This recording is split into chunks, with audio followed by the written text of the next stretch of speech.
Hello fight fans, this is Craig with MMA Fever. UFC is kicking off its third event in 2017 with UFC Fight Night 104 in Houston, Texas at the Toyota Center with Dennis Bermudez against the Korean Zombie. Let's get right away into these predictions and see what's going to happen this Saturday night.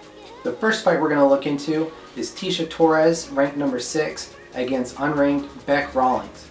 They've met previously in the past at the Ultimate Fighter 20, where Tecia Torres got a decision victory, a quite easy one. The only success that Bec had in that fight was in the clinch with some really good uppercuts.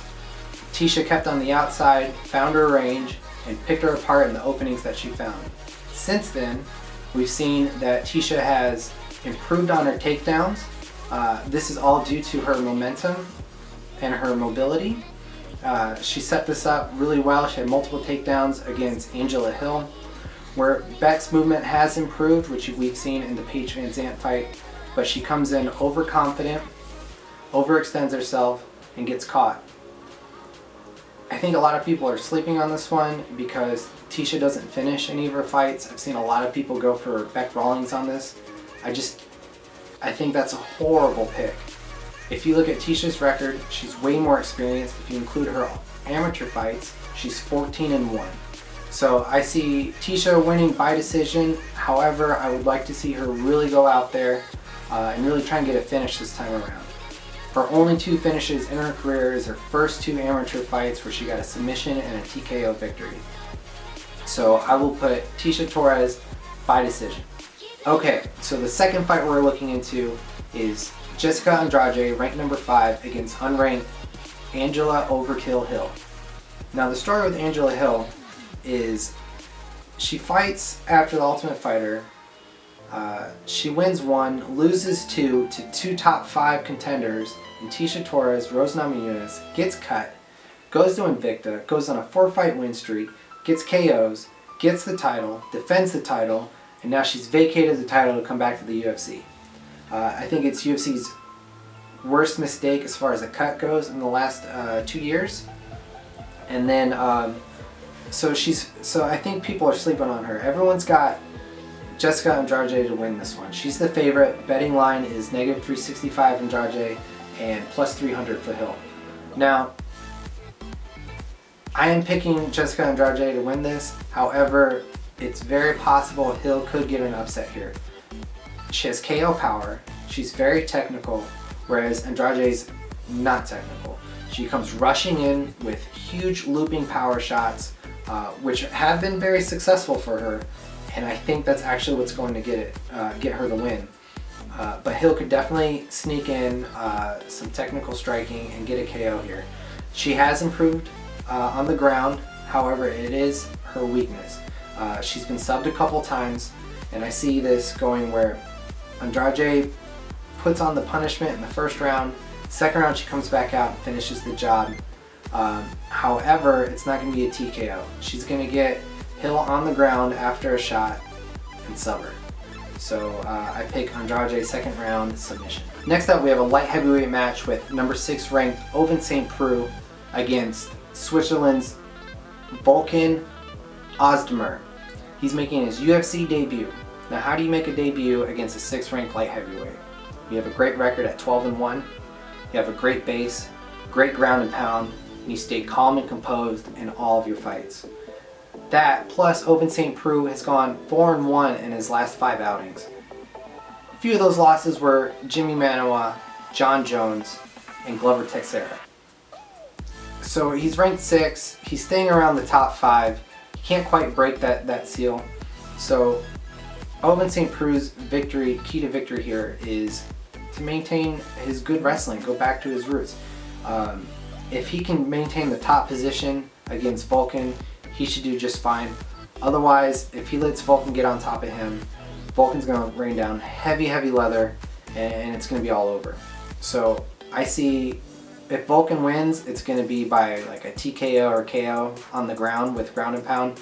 But I think St. Preux has the experience here, and I believe if he uses his wrestling, he will win by decision. So OSP by decision. Next up we have Abel Trujillo against James Vick. Both are unranked, and the betting lines are -10 on both sides. Trujillo is very strong. He can be really crafty.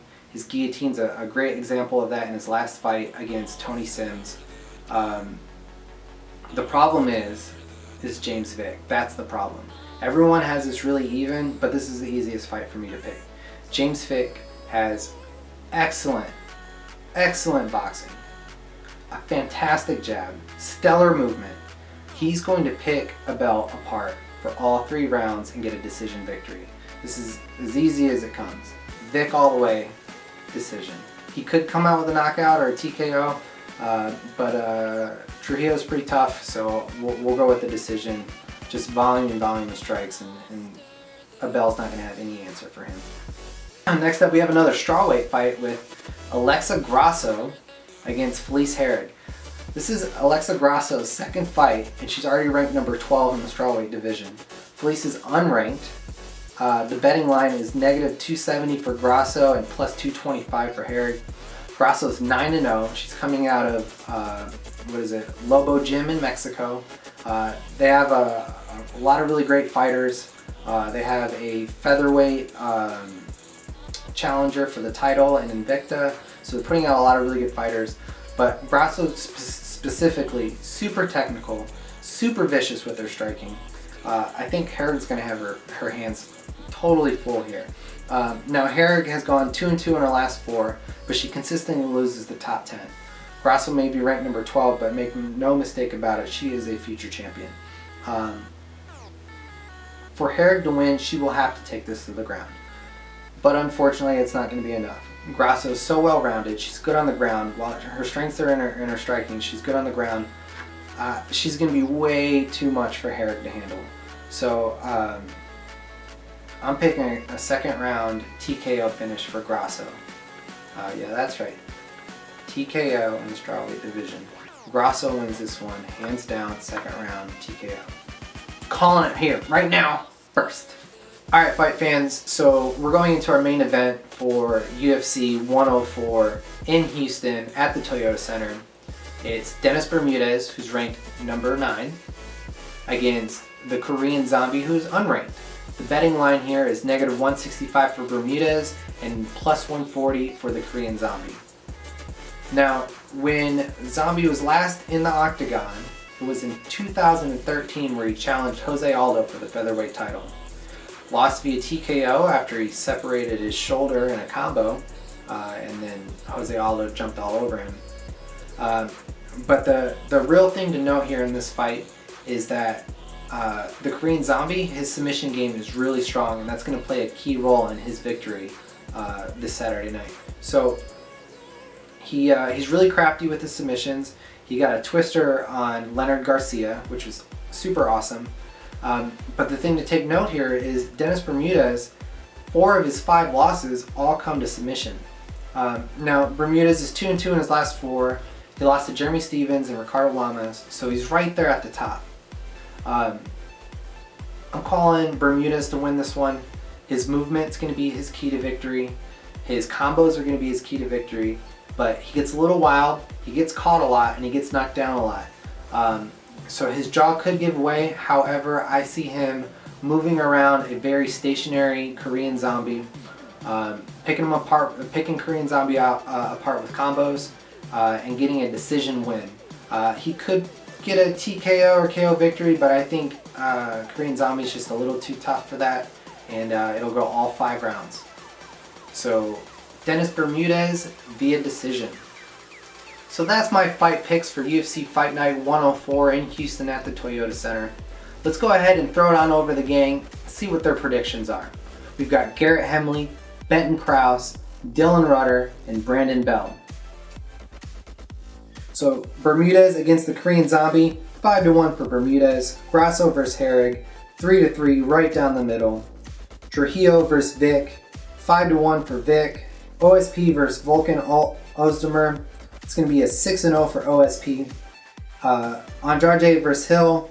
Favorite being Andrade at 4-2. And then we got Tisha Torres against Beck Rawlings. 4-2 for Torres. So that's it. Thank you for watching this video. If you liked what you saw, please subscribe. Please share it with your friends. Please like, comment below, all that good stuff. Thank you very much, fight fans. You guys have a good night.